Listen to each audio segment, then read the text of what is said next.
Tubabukalo kura n'o ye avril ye ale tile fɔlɔ ye bi ye san 2026 aw bɛɛ lajɛlen aw ni ɲankuma sɔgɔmada in na an da bɛna don tajiko kuma na gouvernement ale y'i wulila k'i jɔ sefa wari miliyari 3 kalo a bɛna n'o ta yaasa taji sɔngɔ kana yɛlɛ an ka jamana kɔnɔna na tɔngakaw fɛ yen kamalennin dɔ Amadu Sise u ye ale fana bɔnɛ a nin na kalo 4 ka kɔn bi ɲɛ o ɲɔgɔnna fana tun kɛra Mariam Sise la waleya in kɛlen don ka dugudenw humaw ta kosɛbɛ tɔndibikaw fana fɛ yen bingalikɛlaw bina maa dɔ fana ka ye mototigi 2 Burɛmu ka bɔ Burɛmu ka tɛmɛ Gawo fɛ ka taa Tombouctou min ye fo Mali ni Moritani dancɛla bi mobiliba minnu b'o kan k'olu ye baara daminɛ kura ye Burɛmukaw y'a yira sa ko kɔni ye tare ye olu ye Orange Mali ni denmisɛnnin 150 min karilen don ɲɔgɔn na kiiri ale kɔni kan ka jaabi di ntɛnɛn don baara minnu kɛra kunungo an na ɲɛfɔli kɛ o la ka kɛ ni denmisɛnnin ninnu ka ko ye maɲina denmisɛnninw ka kalanso kɔnɔna ɲɔgɔn dan tun bɛ ni kɔnsiri paki in kɔnɔna na o jɔyɔrɔ ko kɛra cogo min na an na kuma o kan Asaba Jalo ale ko ka sɔgɔsɔgɔnijɛ kɛlɛli baara kɛ o tɔgɔla dɔw tun ye kunungo ye barosigi min kɛra o la an na kuma o fana kan Yambo Wɔlɛgɛm ale ka don jabɔ ka ɲɛsin ale ma o kɛra ko ɲɛmaya tun bɛ premier ministre yɛrɛ bolo Sebo kɔnɔna na baara min kɛra cogo min na an n'o fɔ Aigle olu ni Irisilakaw tun bɛ ɲɔgɔn na o banna fu ani fula ni Aigle kan dolata 7 ye u tɛ se maa la maa tɛ se u la an tɛ taa ɲɛ an tɛ segin kɔ ministre min tun bɛ muso du ani denbaya kunna Ibrahim Boubacar Keita ka waati la n'o ye Umuba ye na ale bɛ Sangarelakaw ka sigi la Ala y'ale ka kalifa minɛ a la ni Ala sɔnna ma a ka janaja kan ka kɛ bi u yɛrɛ ka duba kɔnɔna na an na an da don ninnu bɛɛ lajɛlen na k'o fɛsɛfɛsɛ a bɛ se k'o faamuya cogo min Falaye Keita bi yan ani Ana Jara ka fara ne yɛrɛ kan yaasa ka se ka nin kibaruya ninnu bɛɛ lajɛlen di aw ma.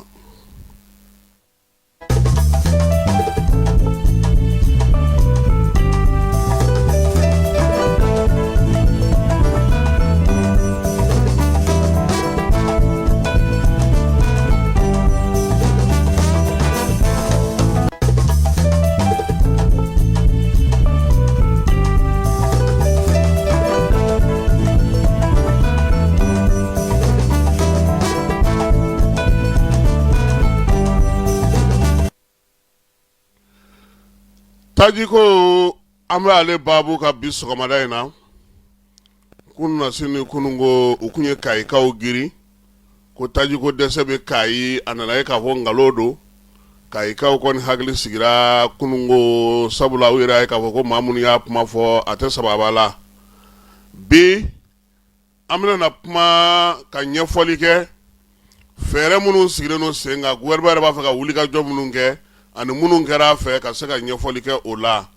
nin waati in na bɛɛ lajɛlen b'a dɔn k'a fɔ min bɛ diɲɛ kɔnɔ bi o ye nka Falaye est-ce que maliyɛn yɛrɛ maa bɛ se ka fɛn fɔ maliyɛn sɛgɛn ko la tuguni a anw anw kɔni an ye sɛgɛn sugu bɛɛ y'an ɲɛna koyi k'a daminɛ an ka jamana kɔrɔ ka na se an ka jamana Segu bolo n'a Moti bolo n'a Mara bi bɛɛ lajɛlen anw y'a dɔn sɛgɛn ye min ye koyi tajiko gɛlɛya min filɛ diɲɛ kɔnɔ nin u bɛ se ka na leçon ta an fɛ yan anw ka détourateur kun datugura nka an sera ka wuli k'an jɔ o kɔni kun ye citerne jeni nka sen ta ye bateau jeni yɛrɛ de ye Falaye maliyɛn a kan ka fo dɛ muɲu ni sabali bon degun tɛ fɛn k'anw na ni fɛn tɛ fɔ an ye de o de bɛ an tɔɔrɔ n'o tɛ anw ka degun anw tɔgɔ yɛrɛ de ye degun Mali yɛrɛ de tɔgɔ ye ko degun parce que dabolo tɛ ɲanina kubugɔkɔw Falaye i b'a kɛ cogo di i y'a munumunu cogo o cogo dɔ wɛrɛ bɛ bɔ ka n'a jɔ i ɲɛ tuguni a bɛ minnu bolo olu tɛ s'a la mun bɛ s'a la o tɛ sɔn ka gɛrɛ a la nka an ka jamanadenw an kan k'u fo han ɲɛmaaw yɛrɛ b'u fo nka anw yɛrɛ fana b'u fo Falaye n'i ye Gawo ta k'a lajɛ ka Tombouctou lajɛ ka Kidali n'a marabolo lajɛ ka Menakakaw lajɛ ka na Moti lajɛ ka Segu lajɛ ka Kucala lajɛ ka tɛmɛ sanfɛ ka na se fo Bamako yɛrɛ kɔnɔna fo Kayi bi Falaye maa t'a fɔ maa ma degun ye min ye an y'a sugu bɛɛ ye an bɛ dugawu de kɛ ɲɛmɔgɔ bɛ wuli ka jɔ min na u k'a sinsin fala ye. O de la n bɛ tilen k'a f'i ɲɛna n ko jeune diplômé sans emploi i b'o ye nka jeune diplômé sans manger o tɛ yen dɛ. N'u m'u ɲɛsin barama fana ma min donna maramafɛnw na u k'a tilancɛ don sɛnɛ na fala ye. ne b'a f'i ɲɛna an bɛ malo saya dɔrɔmɛ 20 ni dunankɛ nana fala ye dununkan ni balaka ale tulo t'o la koyi kolonkalaka a tulo b'o de la. bi tajiko bɔra dogo la fala ye minnu kun b'u sigi sɛlɛku mɛlɛku k'anw da fɔ a ma juguya ka babubaw sigi a kan k'u ka maa mafalenw wele bi a bɔlen na an bɛɛ ye minɛn fɛrɛlen na lala anw yɛrɛ na fisaya n'u le sabula anw da fora an na ka ban waati min na anw tun bɛ ka bɔ septembre kalo octobre kalo novembre kalo décembre kalo fo kana se nin waati ma fala ye anw ye dɔ kɛ nin na koyi siɲɛna tɛ siɲɛna ye taji suɲɛ tɛ taji suɲɛ ye sɔngɔ yɛlɛ tɛ sɔngɔ yɛlɛ ye wa halisa o kelen anw b'o de la. an k'an ka gouvernement fana fo sabula ko gɛlɛyara cogo o cogo u y'a fɔ juraw ye anw t'a fɛ fɛn ka fara nin sɔngɔ kan kɔlɔlɔ an b'a dɔn ka tɛmɛ bɛɛ lajɛlen kan. anw ka jamana ye fala ye n'i ye dɔrɔmɛ fara fɛn o fɛn kan n'a jiginna an tɛ segin an kɔ o degun b'an fɛ yan dɛ. kabini CAN 2002 u nana sɔrɔ an ka boisson ye 25 ye fala ye u yɛlɛla n'a ye fo bi a ma jigin a nɔ na tuguni. o CAN 2002 kelen o kɛra maa dɔw sigiyɔrɔ ye poste la ko ka CAN dɛmɛni waraw kɛ fala ye walisa olu fana bɛ yen hali bi. CAN banna a san 20 ye nin ye nka anw bɛ ka CAN dɛmɛ jamana in ko ka ca. tajiko gɛlɛya diɲɛ fantan 4 bɛɛ fɛ Mali gouvernement a ye fɛɛrɛ mun tigɛ fala ye o ye fɛɛrɛ 10 ye nka a la tulo girin ye min ye bi o ye sefa wari miliyari 3 kalo kalo gouvernement bɛna jɛ o de kɔ yaasa jamanadenw taji sɔngɔ kana kɛ n ta san sɔngɔ ye an kana na a sɔrɔ. o la n'i y'an damini jamanaw lajɛ bi fala ye jamana min ka litiri bɛ 200 dugura a man ca dɛ nka Mali a ɲɛmaw ko olu yɛrɛ b'a dɔn bi k'a fɔ fɛn min bɛ senna jamana in kɔnɔ fala ye. o la taji sɔngɔ u ko k'a don bɛrɛ la tiɲɛ don gouvernement bɛ miliyari 3 in kɛ nin kalo ninnu kɔnɔna na nka a ka d'u ye ni taji sɔngɔ jiginna an ka segin an nɔ kɔrɔ la. o la min ye OMAP ale directeur ba n'o ye PDG ye Jakariya Danbɛlɛ ale bɔra ka ɲɛfɔli kɛ jabaranin na maaw ye ka maaw hakilila sigiko kumaw fɔ fala ye min ye télévision soba ye a ka laseli senfɛ a ko min ye diɲɛ gɛlɛya ye o de y'a to bi n'an taara nin tajiko in na koyi aw ka duguni min filɛ nin ye Iran kɛrɛfɛ fala ye n'o tɔgɔ ye ko détroit d'Ormuz couloir min don dogodogonin bɔlɔ min don diɲɛ pétroliw n'a tajiw 100 saradala 20 ne bɛ tɛmɛ yen fɛ magobatigiw taji b'olu bolo dɛ fala ye taji dilan jamanaw a b'olu fana bolo nka an tɔ minnu bɛ yen k'an bɛ wuli k'an jɔ ka taa ɲini k'a san anw de ta ye ala magan ye. Danbɛlɛkɛ ko waleya in fɔlen olu y'u poro juraw kan nka u nana ye k'a fɔ Mali gouvernement tɛ taa taji san koyi juraw de bɛ taa san. yɔrɔ kɛrɛnkɛrɛnnen 2 b'an bolo fana sanni la o ye Kɔnɔwari ale ni wɔlɔfɔw fɛ yen n'an ka defu ka dugu an ka tali ka ca ye de kosɛbɛ nka n'i y'olu jamanaw bɛɛ lajɛlen ta k'a lajɛ fala ye olu tɛmɛna 200 ka litiri la dɛ. gouvernement de ko sa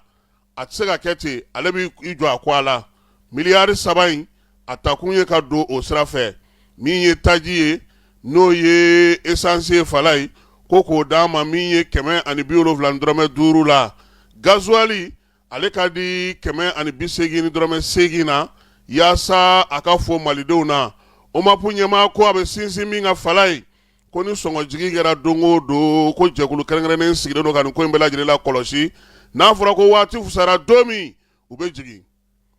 zen ta u tɛna se k'u sigi k'a lajɛ k'a to sɔngɔ gɛlɛya la sabula jamanadenw bɛ degun kɔnɔna na. o la sa n'i ye ko in ta k'a jateminɛ fala ye dugudenw yɛrɛ y'u da don kuma na koyi takisitigiw ale ni feerelikɛlaw olu yɛrɛ tun bɛ sanni kɛ sɔngɔkɔrɔ minnu na a bɛɛ lajɛlen yɛlɛmana taabolow yɛlɛmana sɔngɔw kɔni yɛlɛla min tun ye 50 ye o kɛra 100 ye gɛlɛyaw olu bɛ ka don yɔrɔw la dɔɔni dɔɔni min ye katakataninbolilaw ye u ko n'olu tun ye 2000 la ko kun fala ye olu tun bɛ tile kuru kaara kɛ n'o ye o yɛrɛ 2000 tɛ ka sɔrɔ sisan wa kelen ni kɛmɛ fila la wo k'a la n'u sera ka min kɛ n'o ye wa min ye sotaramatigiw ye fala ye olu fana ko ko olu tun bɛ maa minnu sɔrɔ ka sotaramaw fa tewu o jama fana bɛ ka dɔgɔya bi sabula caman ye senna tagama awsa tɛrɛ an laban bɛ taa bɛnkɛ nɔfɛ ka na o bɛnkɛ on zone spécialité awsa tɛrɛ a bɛ bɔ yan fo Jelibugu la a sera a t'a dɔn ko kɛra a kana maaw dege taama na fala ye a tɛ se ka t'i da ɲɔnɔn ten foro kɔnɔna na k'a fɔ dɔrɔn a ye nin ji ka na ma a ye nin kɛ tan a ye nin kɛ tan a yɛrɛ ka na baara bɛ Bamakɔ yan fala ye sotaramatigiw ko n'a sɔrɔ olu tun b'u ka sotarama fa tewu mɔbili 50 ni mɔbili kɔ bi na mɔbili 15 yɛrɛ tɛ se ka jama sɔrɔ u ko olu ye min fara sɔngɔ kan olu fana y'a bɛrɛ bɛn koyi nka e k'a jateminɛ bani 20 litiri o tun ye 2,900 ye bi o kɛra 3,770 ye yɔrɔ kɔni o yɛlɛla dɛ u ko bɛɛ n'a ta olu bɛ ka maaw ta koyi nka maaw yɛrɛ de ko tensa ko an n'an da k'a zen la ten ka bɔ yan ka taa Balabugu dɔrɔn o man jan o m'o kɛ n zen la ko yɛlɛma min filɛ nin ye fala ye o kɔlɔlɔ bɛna boli olu kan olu dun fana tɛna se ka sɔngɔ jigin sabula taji tɛ sɔrɔ apprenti chauffeur ko olu ye min lakɔlɔsi o ye k'a fɔ sisan kɔni olu bɛ ka baara kɛ fu tunɔkan tɛ sɔrɔ fɛn o fɛn na kɔni mɔbili caman jɔlen don dɛ Balabugu kuluju la fala ye les soirs ma olu ye munumunu salo kɛ ka taa ekɔlidenw nɔfɛ koyi Aïssa Bokum a ko ko olu yɛrɛ tun bɛ jɔrɔ fɔlɔ k'a fɔ ko u bɛ nana ko kɛ cogo di k'olu tun bɛ senna taamaniw kɛ ka se ka fɛn kɛ ka waati dɔ la u bɛ na mɔbili la u bɛ segin u sen na ko nin kɔni kɔrɔ de sa olu bɛ jɛ tile kelen dumuni sɔngɔ de kɔ sa o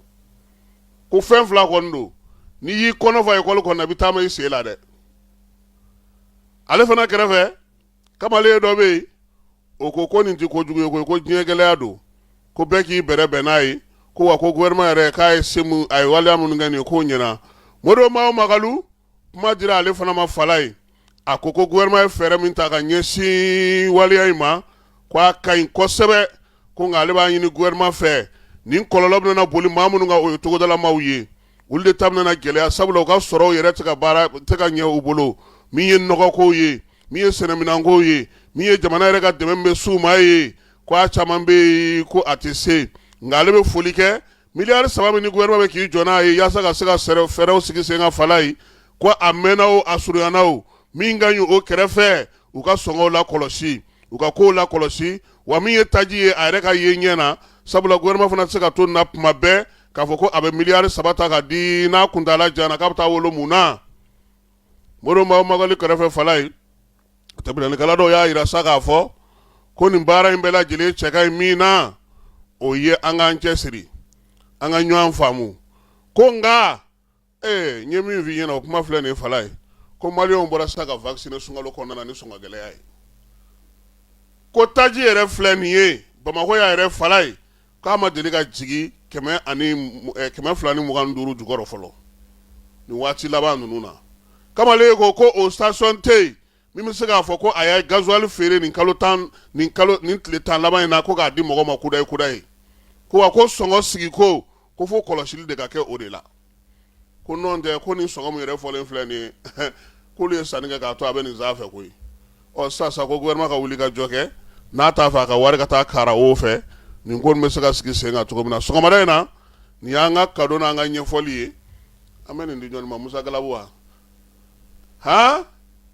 Galabu tɛ se ka koyi n k'a bɛ Yaoundé a bɛ na ayiwa Musa Galabu ko nin y'i ka sɔgɔmada daraka ye hukumu kelen in na tuguni Kucalakaw fɛ yen ko taji kɔni dara n'a yɛrɛ fala ye 160 130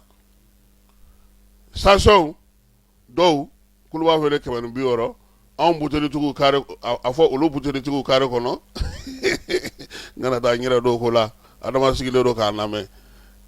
olu ta ye 300 ye fala ye o yɛrɛ fana tɛ sɔrɔ i bɛ soli de k'a fɔ a tigi ɲɛna karisa n bɛna n dabila ɲɛ wa sɔngɔ gɛlɛya in u yɛrɛ y'a dɔn ko diɲɛ fantan 4 bɛɛ lajɛlen don min ye Amerikikaw ka kɛlɛ min bɛ senna ka ɲɛsin Iran ma ko kɔlɔlɔ de filɛ nin ye ka na taji sɔngɔ yɛlɛ min ye taji tala ninnu ye sa Kucala n'a marabolo kɔnɔna na u yɛrɛ y'a yira sa ko dɔgɔkun tɛmɛnen ko gouvernement ye gasoil citerne 11 bila olu y'u ja dɛ citerne 11 olu y'u ja tɔngakaw fɛ yen fala ye tɔngakaw bɛ dusukasi kɔnɔna na. Tɔnga dugu ale bɛ Tumutu marabolo la kɛrɛnkɛrɛnnenya la a bɛ Gundam de fɛ kamalen dɔ n'o bamaci walekɛbaa dɔw kana o bɔnɛ a nin na avril kalo ni mars kalo in salen o tile 27 nɛgɛ kanɲɛ 20 waati u nana kamalen sɔrɔ a ka butigida de la fala ye k'a fa ka taa n'u yɛrɛ ye maa kofɔlenw seerew y'a yira sa ko a tɔgɔ ye ko Amadu Babi ale dasira k'a da i n'a fɔ Mariamu Sise dasira k'a da cogo min dugudenw y'a yira sa ko kamalen n'o ye Amadu Babi ye sifinw ka tɔn min bɛ yen n'o bolofara bɛ tɔngakaw fɛ a b'o kɔnɔna na nka nin waati na a fali kun o ma se ka dɔ fɔlɔ waleya in kɔni bɛ tɔngakaw hakili la jigin dɔrɔn Mariamu Sise min ni nin y'a kalo 4 ale fana fatura taara fa nin cogoya in na novembre kalo kɔnɔna na san 2025 ko k'a bɛɛ lajɛlen kɛra dugu kelen na jɛkulu minnu bɛ ka nin waleya in kɛ bi u ma se ka lakodɔn maa minnu y'a kɛ fana u ma se ka olu fana dɔn maa minnu y'u dɛmɛ ko in na o si ma se ka dɔn nin waati in na wa min ye wolomasiri tabaw ye olu kɔni ye wulikajɔ boloda kabini kumajan tɔngana marabolo kɔnɔna na nka min ye dugudenw ye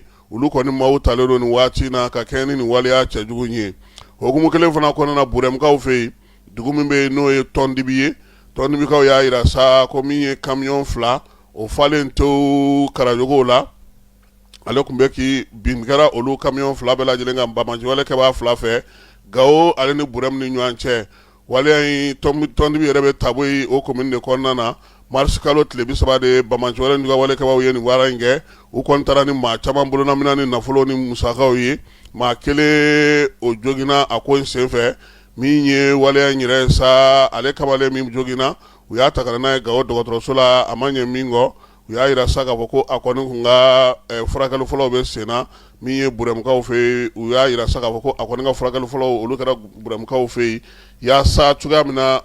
ko bɛ se ka sigi sen kelen kan Burɛmu n'a dugudenw n'a lamini bɛɛ lajɛlen u y'a yira sa ko maa n'i bɛ bɔ i ka sarangana kɛ wolomasiri tabaw la sabula olu de bɛ sira cogoya dɔn yanni k'i firi sira ka ten ka taa ni yɛrɛ ye ka t'i yɛrɛ di ni bamajɔni ni walekɛbaw ma sabula u ka cidenw u bɛ dugu yɛrɛ kɔnɔna na fala ye Orange Mali kabi sango ale ye denmisɛnnin caman gɛn ka bɔ baara la fala ye gɛnni a sababu kɛra mun ye olu fana m'a bila dagirinda la koyi ko sabula bureau de placement olu olu ka tali kɛ u bɛ baara kɛ nka kɔnɔna na ye maa minnu bɛ yen ni Orange yɛrɛ olu ta directement na olu ka sɔrɔ ka bon n'u ta u dun bɛ baara kelen de kɛ ninnu ye wulikajɔ min kɛ sa k'a fɔ k'u b'o ko ɲɛɲini Orange sina k'a f'u ma ten k'u k'u bɔ baara la u bɔlen baara la u fana fara ɲɔgɔn kan sa ka jɛkulu sigi jɛkulu min n'o ɲɛmaaya taara ka di Mati Bagayogo ma ale y'u ka kumalasela ye maa caman b'a kɔnɔ i n'a fɔ Dugure ni Kamisogo ninnu u ye wulikajɔ kɛ k'a da tulu la k'a da daba la fala ye inspection de travail maaw olu ye sɛbɛnni kɛ min ye kiiri yɛrɛ taara tribunal de commerce la olu y'a yira k'olu dɔnko tɛ ko in na k'olu tɛ se k'a kiiri tigɛ denmisɛnninw n'u ka suradonbaw komi olu ko k'u tɛ se k'a kiiri tigɛ u ye minɛnw cɛ ka taa n'a ye cour d'appel la fala ye cour d'appel de filɛ ka sɛgɛsɛgɛli kɛ nin ye ko bolo bɛ se ka don sɛbɛn in kɔrɔ ko kisɛ b'a kuma na o la sa ale kɔni ye a ka baaraw bɛɛ lajɛlen kɛ kununko ni Ala sɔnna a ma juma nata ni Orange de jo b'a la walima ni denmisɛnnin 150 de jo b'a la minnu gɛnna ka bɔ baara la ni nin y'a kalo caman ye bɛɛ lajɛlen ni ta ni bila dɔ juma nata nka min ye cour d'appel yɛrɛ kɛlen k'i bolo don a kɔrɔ o ye jigisigi ye sabula min ye fɛn ye tribunal de commerce ye ale yɛrɛ kɔni y'a yira nka n b'a fɔ fana fala ye tribunal de commerce fana bi bi na baara kɛcogo falenna dɛ fɔlɔ u tun bɛ maaw wele sugu kɔnɔnaw la ani juraw kɔnɔ olu fara u ka kiiri tigɛli la sisan a bɛɛ kɛra kiiri tigɛlaw yɛrɛ ye fɔlɔ ta baara kɛcogo don u b'a fɔ ko komi aw ye commerçant aw b'a ka ko ɲɛdɔn o bɔra a la sisan tribunal de commerce yɛrɛ yɛlɛmana an bɛ taa Sibikaw fɛ yen sibiri tɛmɛnen maa minnu ye kalan kɛ n'o ye npogotigiw ye n'u bɛɛ lajɛlen ye kalan kɛ Sibi yɛrɛ kɔnɔna na fala ye k'a daminɛ a kun fɔlɔ la fo ka na s'a kun 9 ma olu ye barosigi kɛ barosigi ye tali kɛ mun kan u ye mun ni mun faamu n'u ka baara kɛcogo an ka taa ye an k'o lamɛn yanni an ka taa donba in yɛrɛ ale kɛnɛ kan.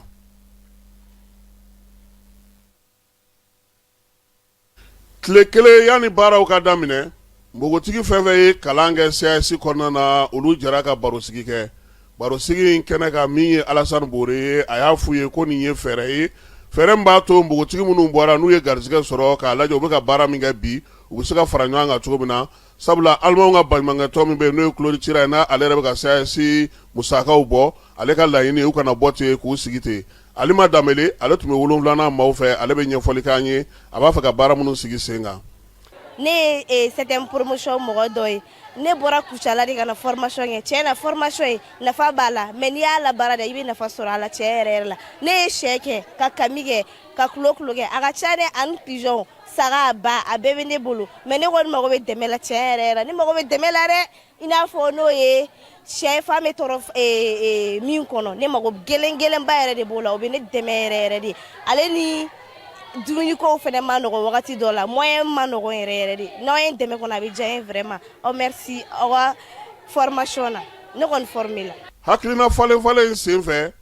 npogotigininw kɔni caman nana minnu ye kalan kɛ 7nan ni 8nan ni 9nan ni 5nan bɛɛ lajɛlen Adamu Sidibe ka bɔ Bamakɔ ale kɔni y'a yira sa k'olu kɔni mago bɛ fɛn min na bi kosɛbɛ o ye u bɛ se cogo min na ka se ka dugukolo sɔrɔ k'u ka baaraw k'o kan ani baarakɛminɛw n'o sera ka sɔrɔ o bɛ sɔn ka fisa olu ma kosɛbɛ. N sigiyɔrɔ bɛnnen don Dravilla Bolivana ma n kɛlen don ka groupe créer à travers de agriculture n ye promotion 8 de n bɛ maraîchage domaine kɔnɔna na n bɛ transformation domaine kɔnɔna na mais n ka laɲini ye transformation de kosɛbɛ parce que terrain t'an bolo maraîchage kɔnɔna na k'a fɔ ko an bɛ sɛnɛ kɛ an y'a ɲini ka transformation dɔw sigi sen kan tel que ka ɲamaku ninnu yɛlɛma ka mugu bɔ ani nanaye ninnu k'a laja ani kangaliba ninnu ani binbuluni ninnu an b'u laja k'u don sachet kɔnɔna na dɔw la an b'u mélanger deux parts dɔw la an b'u kɛ simple a ka d'an ye ka commerce kɛ ni a ye walasa CAS ka lakodɔn an ka laɲini fɛnɛ ani CAS fɛnɛ ka jɛ ka baara kɛ ɲɔgɔn fɛ an bɔlen kɔfɛ an tɛ fɛ ka to kɔfɛ ka k'u fɛnɛ ma fitiriwale an ka laɲiniw fɛ dɛmɛ ni u ka anw dɛmɛ matériel ko la kosɛbɛ o de taɲa b'an na ani terrain bon an bɛ fɛ u ka produit minnu fɛnɛ b'u bolo n'u bɛ se k'a d'an ma an b'a feere an b'an ka bénéfice ta an yɛrɛ b'an ka fɔn ɲini ni o kɔnɔna ye an b'u ta lasegin u ma au retour o de y'an ka laɲini ye. Mariam Sunkalo Jara y'a yira sa k'a fɔ ko ale kɔni bɛ ka lemuru o bisi k'o mugu bɔ nin waati in na nka a ka da ale ye a kelen bɛ se cogo min na k'a ka baara kɛ sabula ale ye jateminɛ min kɛ fara ɲɔgɔn kan ka gɛlɛ kuma tɛ muso dɔw bɛ yen n'olu ye donna jɛkulu kɔnɔ u tɛ baara kɛ o kɛra ale miirina ye barosigi in kɛnɛ kan. Ne ye 8e promotion mɔgɔ ye an tilalen formation na ne sera ka lemurukumuni mugu de ja ka bɔ ani ɲamaku bon après a kun ka di n ye n ka se ka manuyaku fɛnɛ ta kɛ n'o ye banangu ye mais ma se ka banangu sɔrɔ malheureusement banangu sɔrɔli ka gɛlɛ et puis ɲamaku fɛnɛ gɛlɛyara sisan nɔ nin wagati in na donc n y'a sɔrɔ n'o bɛ se ka o sɔrɔ yɔrɔ bɛ se ka sɔrɔ a n'a bɛ conditionné plastique minnu kɔnɔ ni n sera k'olu sɔrɔ ka étiquette d'a kan ka personnaliser k'a kɛ n tɔgɔ ye min ye jɛkuluko ye ni n sera ka mɔgɔ sɔrɔ ni mɔgɔ minnu kun tilenna ye kelen an ka kow bɛ taga ni ɲɔgɔn ye i b'a fɔ a dusukolo bɛ minnu na i b'a fɔ n yɛrɛ vu que wari ka di ne ye donc n b'a kɛ problème foyi t'a la nka ni o sɔrɔli kɛra problème ye musojɛ a ma nɔgɔn ni sera k'an yɛrɛ ta sɔrɔ ka baara kɛ n yɛrɛ o fana bɛ diya n ye kosɛbɛ.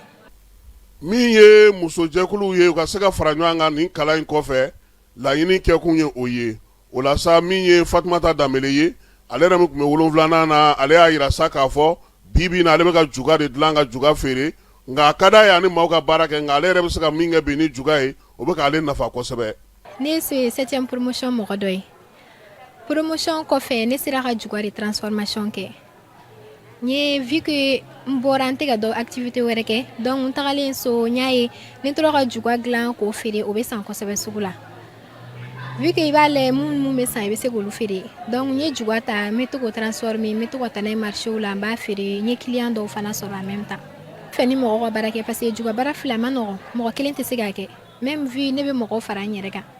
mais vu que an tɛ localité kelen na ne ma se ka chance sɔrɔ ni n ka promotion ka baara kɛ an tɛ localité kelen na bon o kɔnɔna la a kɔni kun ka di ne ye an ka fara ɲɔgɔn kan hali n'an kɛra 10 à 15 personnes an bɛ se ka baara kɛ cogoya min na en même temps an mago hali ni an farala ɲɔgɔn kan an kan ka dɛmɛ an bɛ mɔgɔw fana ɲini mun bɛ se k'an dɛmɛ ka continuer ka baara kɛ cogoya min na.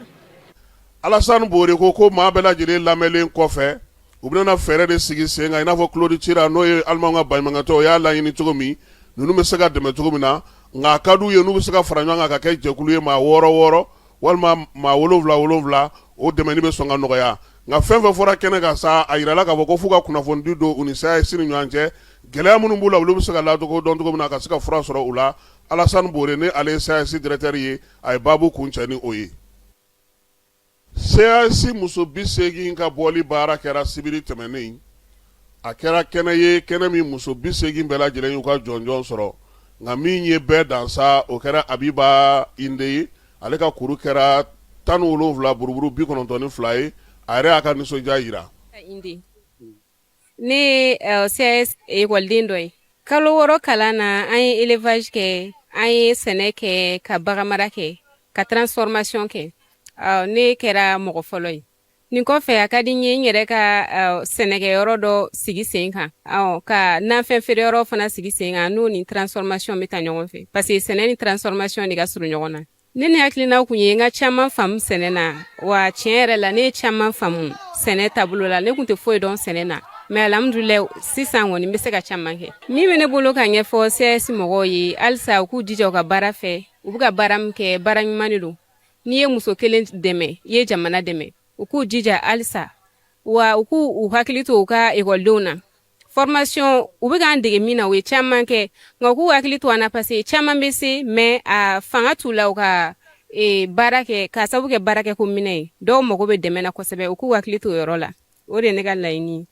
Npogotiginin 80 ninnu bɛɛ lajɛlen y'a yira sa k'a fɔ k'u ka kalanw ye tali kɛ min kan o ye bayɛlɛmali ye nakɔ baaraw ka taa se sɛnɛ taabolo ma baganmara fo ka taa se nakɔlafɛnw bayɛlɛmali ma k'olu kɛ feerefɛnw ye mun bɛ se ka ɲɛ cogo min na kalo 6 in kɔnɔna na wa caman labɛnnen don bi ka taa baara in ɲɔgɔnna ladege u ka sigiyɔrɔw la. Hakilina min bɛ ne la nin kalan in kɔfɛ o ye